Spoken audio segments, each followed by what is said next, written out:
Bonsoir, J-2 avant le premier tour des législatives, c'est donc après-demain si vous calculez bien. Et pour commencer ce journal, justement, un peu de maths. La formule magique pour savoir où il y aura des triangulaires. Sachant que la règle de maintien au deuxième tour, c'est d'avoir 12,5% des électeurs inscrits. Pour avoir le pourcentage de votants, il faut diviser 12,5 par le chiffre de participation et multiplier par 100. Exemple, pour se qualifier avec 50% de participation, il faudra obtenir 25% des voix. Cette règle est essentielle car dimanche, elle va considérablement compliquer la vie de nombreux candidats en cas de faible participation. On n'y est pas encore. Aujourd'hui, c'était le dernier jour de campagne du premier tour. Elle est toujours aussi tendue à Lyon dans la première du Rhône avec sa guerre des gauches. Offensive de l'écologiste Philippe Mérieux qui a fait venir 2 ministres et contre-offensive de Thierry Braillard dont les partisans attendaient les Parisiens de pied ferme ce matin. Nordine Mohamedi, Patrick Perel. L'histoire commence ce matin vers 9h30 au métro de Bourg dans le 7e arrondissement. 2 ministres sont attendus, mais ils ne viendront pas. Les militants socialistes présents sur place ne leur sont pas favorables. Ils soutiennent Thierry Braillard. Du coup, changement de programme. Benoît Hamon et Cécile Duflot diront tout le bien qu'ils pensent de Philippe Mérieux dans la minuscule arrière-salle d'un restaurant du Cours Bayard à Confluence.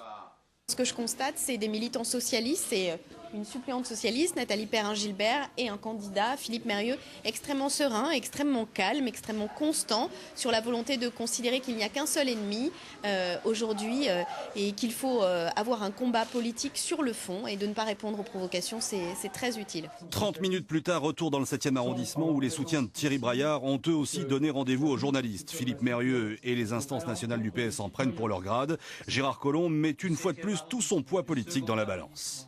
Il y a 3 semaines, il y avait une certaine confusion. Les gens ne comprenaient pas bien ce qui se passait. Maintenant, ils ont tous compris. Et ils ont tous fait leur choix.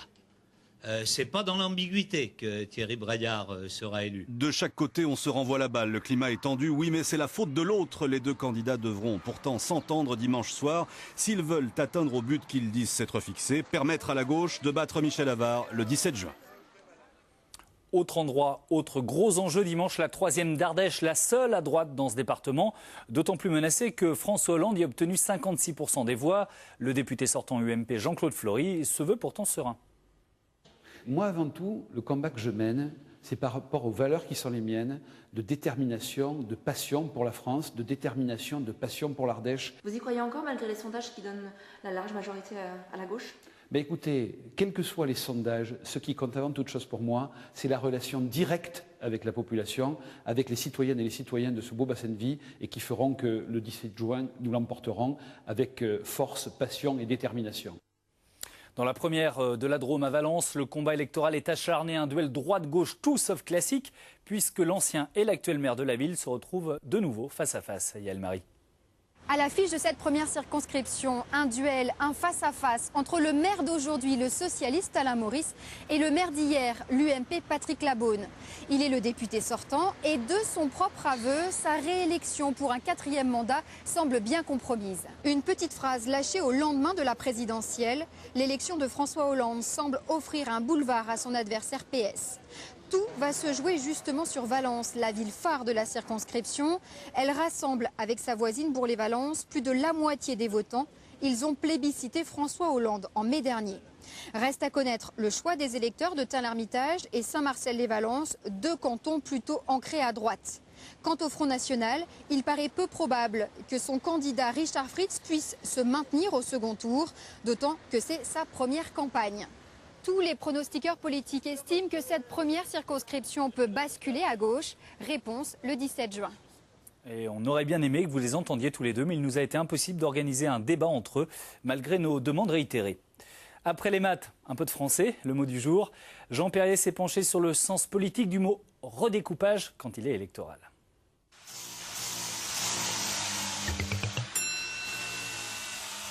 Josette Pons, député de 213 000 habitants. Pierre Morel à l'huissier, député 35 000 habitants. 213-35, stop. On rééquilibre, on remet un peu d'ordre, c'est ça, le redécoupage. Le dernier date de 2010. Et sauf le nombre de députés, 577, ça a pas mal brassé. On a d'abord considéré que les Français qui ne vivent pas en France auraient désormais leurs députés. On a créé 11 circonscriptions, dont une qui va de Saint-Pétersbourg à Sydney. Bonjour les frais de déplacement parlementaire. On a ensuite fait passer les dom-toms, non pas les tam-tams, les dom-toms de 24 à 27. Je pose 577, je retiens 11 plus 27, reste 539 députés pour la métropole. Deuxième partie de la découpe, avec des gagnants et des perdants. Ainsi, pour la première fois dans l'histoire, 2 départements auront un unique député, la Creuse et la Lozère. Ailleurs, on a regardé de près, entendez, par bureau de vote pour savoir qui qu'on mettait où. Car évidemment, c'est toujours le pouvoir qui découpe et l'opposition qui râle. Tenir le ciseau électoral devient alors réellement un art, un peu ce que la paupiette de veau est à la boucherie fine, le magistère de la dextérité politique. Avec au moins une perle, 152 000 électeurs, le plus gros écart entre 2 circonscriptions aujourd'hui. Et elles se touchent, Saint-Pierre-et-Miquelon, moins de 5 000, et les Français d'Amérique du Nord. Voilà, les infographies sont de Dominique Jachet et le montage de Patrick Dehaye. Alors après la définition, maintenant l'exemple. Dans la région, le redécoupage de 2010 n'a concerné ni la Drôme ni l'Ardèche et le Rhône très légèrement. Pour l'Ain et la Loire, en revanche, un électeur n'y retrouverait pas ces petites circonscriptions. Il y en a une de plus dans l'Ain et une de moins dans la Loire. Les opposants au redécoupage ligérien parlent de charcutage. Clarisse Braya. Moins d'habitants que ses voisins, c'est une circonscription qui s'envole. La Loire passe de 7 à 6 circonscriptions électorales. Depuis la réforme de 2010, c'est tout son paysage politique qui est modifié, et notamment le nord du département, avec une 5e et 6e circonscription complètement redessinée. Là, on a véritablement une circonscription qui disparaît, l'ancienne de Pascal Clément, et un redécoupage géographique véritable, avec, pour simplifier, une circonscription de la plaine du Forez et une circonscription de l'extrême nord du département, le Rouennais. Donc là, on a vraiment une logique géographique qui l'a emporté. Désormais, il faut 125 000 habitants par circonscription. La 4e a reçu ce qu'il restait. Elle s'étend maintenant de Saint-Jean-sur-les-Mieux à Pélussin et gagne 3 nouveaux cantons du Haut-Forêt, plutôt tournés à droite, ce qui devait arranger les affaires du député UMP sortant, Dino Cinieri, mais seulement sur le papier. Certains vont peut-être être tentés, comme on l'a vu au premier tour des présidentielles, de voter Front National au premier tour, donc ce qui va un peu l'handicaper ensuite pour le deuxième tour. Donc le jeu est ouvert et aujourd'hui, même s'il part avec un certain avantage, on ne peut pas dire certainement qu'il sera obligatoirement réélu à l'issue du deuxième tour.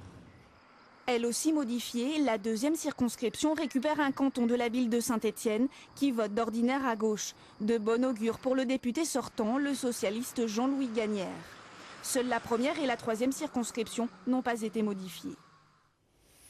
Et les législatives, c'est tout pour cette semaine. Demain, Silence Radio, c'est la loi. Et dimanche, c'est une soirée électorale très complète que vous proposera France 3, la seule chaîne au cœur des régions avec plus de 3 heures de direct.